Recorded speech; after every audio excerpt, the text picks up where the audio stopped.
Love amongst evil and suffering. Through the cracks, beauty shines through, but all around is a world that's broken, evil and suffering.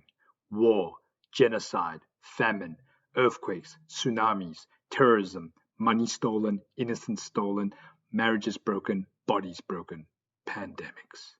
Broken, evil. Why? On the personal and the global level, we all cry out, why, God, why? Do you care? Are you even there? Maybe you're not. Because of all the evil in this world, there is no God. There's the problem in a statement, but there's a problem with that statement. And the problem is like this. I cooked it, cut it, and ate it. If it was a fish, no big deal. But if it was my child, quite the opposite. That's what sin is. Sin is a violation of purpose. Fish is meant for food, not my child. And when it comes to life, how do you know, really know, the purpose of it all if there is no God? If it's all a random accident? Accidents have no meaning. Tech giant Google once had a motto, don't be evil. When they restructured in 2015, they tweaked it to do the right thing. Then, in 2018, they quietly removed even that. Nothing. Of course, accidents have no meaning.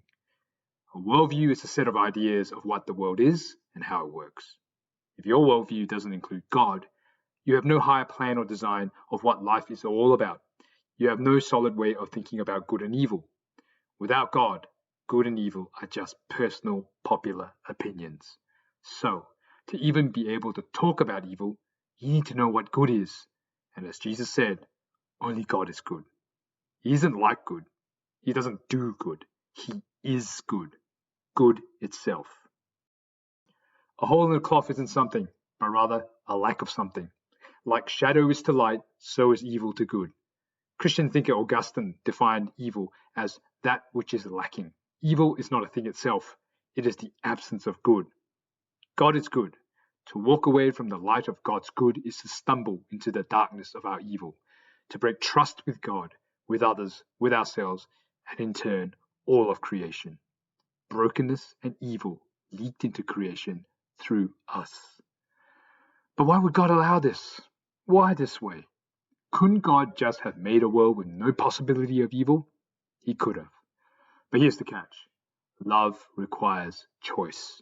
You can't force someone to love you. Since love requires choice, God gives choice. And he gives us choice even to the point of letting people choose to be separated from him. Separated from him, the source of all that is good. In other words, hell. Evil and suffering isn't God's intent. Love is. But love was and is worth that risk. Really? Worth the risk of evil? I once heard it put this way.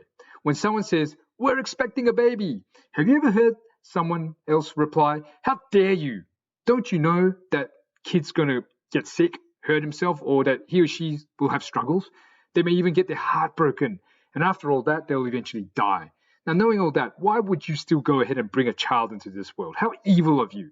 And by the way, they can hurt you like no one else can. No one says that.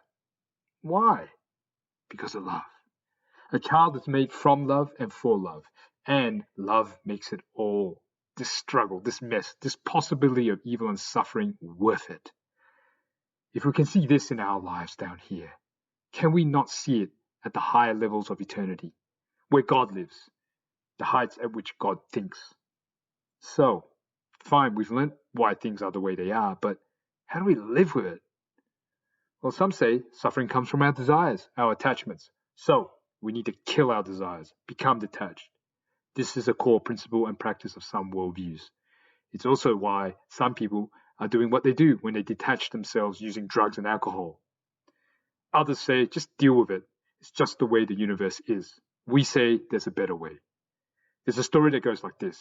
In the 15th century, there was a Japanese ruler called Ashikaga Yoshimasa. He broke his antique Chinese tea bowl. He sent it back to China for repairs. They repaired it all right, with ugly metal staples. Not impressed, Ashikaga told his craftsmen to do better. They came up with kintsugi, the Japanese art of repairing broken pottery with lacquer mixed with gold. Here's the point. Life has broken us all, to different degrees, But nonetheless, we share this in common. Life has broken us all. And we all have three choices. 1. Leave the broken pieces on the ground. Play the victim. Bad for you, worse for everyone else around you. Not a good choice. 2. Fix it as best we can and hide it. Or 3. Kintsugi. Embrace the brokenness. Repair it as part of your history, not just something to be hidden, but something to beautify and empower your life to help others. The broken can be beautiful. Bring it to the master craftsman, to Kintsugi. Bring all your brokenness to God. Give him your mess and he'll make you his message. And let God do it his way, with love. And this is love, self-sacrifice in the service of God and man. Jesus is love.